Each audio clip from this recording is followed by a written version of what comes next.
Hello hello hello everyone. म चाहिँ आज रङ्गली घर आएँ। हिजो सोनादा बसेको थिएँ, आज रङ्गली घर आएँ होइन। अन्त विशेष चाहिँ अब यसो एक दुईवटा सामानहरू सौदा त होइन, सब्जीहरू चाहिँ यहाँ अलिक पाउँदैन भनेर चाहिँ फेरि अहिले चाहिँ पहिला चाहिँ के थियो, अब आमाले म्यानेजमेन्ट गरिहाल्नुहुन्थ्यो यताउता। अहिले चाहिँ आप्पा कुक, अब सामान छ भने त बिचरा आप्पाले पकाउनुहुन्छ, सामान छ भने त झन् जोस चल्छ भनेर चाहिँ अहिले चाहिँ त्यो गर्दैछु। म एभ्री विकेन्ड चाहिँ सब्जी चाहिँ एकदम ड्याममै हप्ताभरि मजाले खानुहुन्छ। अन्त आज चाहिँ मासुहरू पनि छ, माइला जुजूले पनि पठाइदिनु भएको छ आज मासु, त्यही पकाउनु हुँदैछ आप्पाले। मैले त भनेको अन्त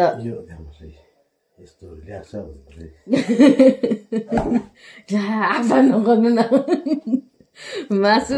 अन्त आप्पालाई चाहिँ यस्तो भनेको, म त भोलि गइहाल्छु बिहानै। अन्त आप्पाको जोसलाई चाहिँ म साँच्चै मान्छु। मलाई यति साह्रो अल्छी लाग्छ खाना पकाउनु होइन।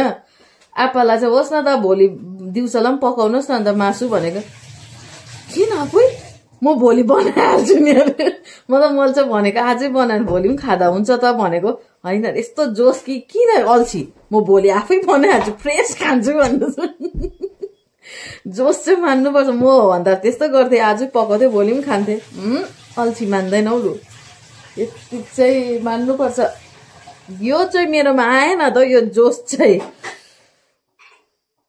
किन सधैँ पकाइराख, म भोलि आफै पकाउँछु, म फ्रेस खान्छु भन्नु त।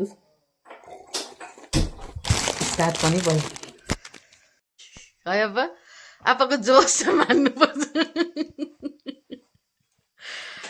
अन्त त्यो भएर चाहिँ म सब्जीहरू चाहिँ ल्याइराखिदिन्छु कि ढुक्कै हुन्छ। आप्पा खुसी साथ आमालाई पनि एक हप्ता पकाएर दिनुहुन्छ हो।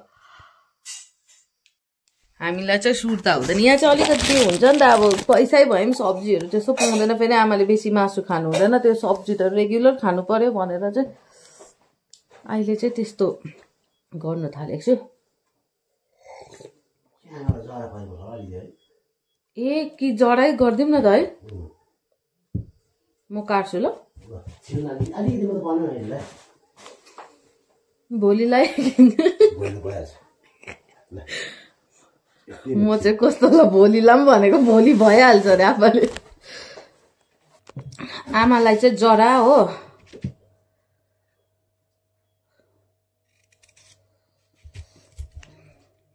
होइन सब्जी छ, मेन पकाउनेलाई त गाह्रो सब्जी नै त हो। अनि सब्जी छ भने त जसमा पनि जोस चल्छ नि त भनेर चाहिँ। अब 2 दिन छुट्टी त यस्तो मिलिक्कै जान्छ कि अब के भन्नु। हिजो बितिहाल्यो, आज बितिहाल्यो, भोलि बिहानै अब गइहाल्छु। चप्पल लाउनु न, मैले कहाँ लाग्छु।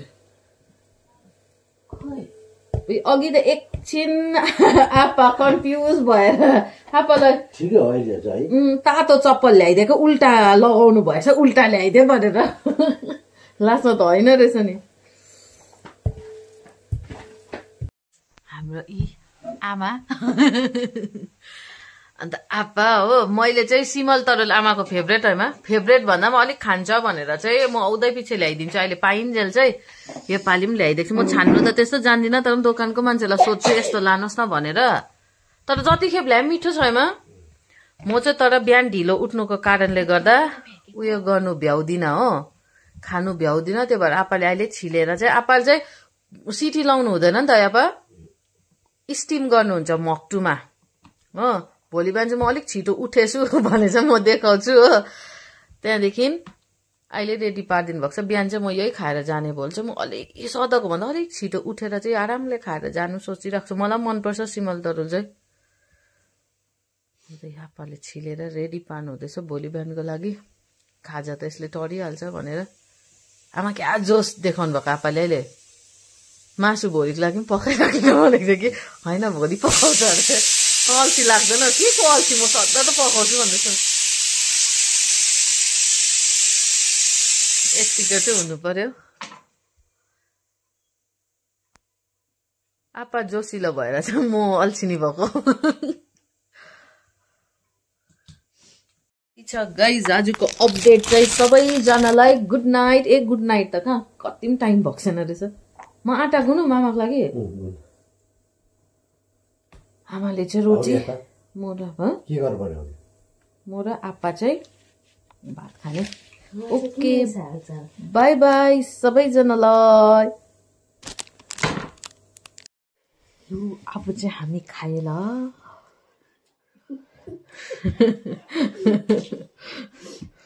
आमा हाँस्नु हुँदैछ मैले खाएँ ल। Okay good night every one. अब चाहिँ हामी खाएको तातो तातो यहाँ मात्रै हो टाइमिङ खाना बोल्दैन त्यही हो।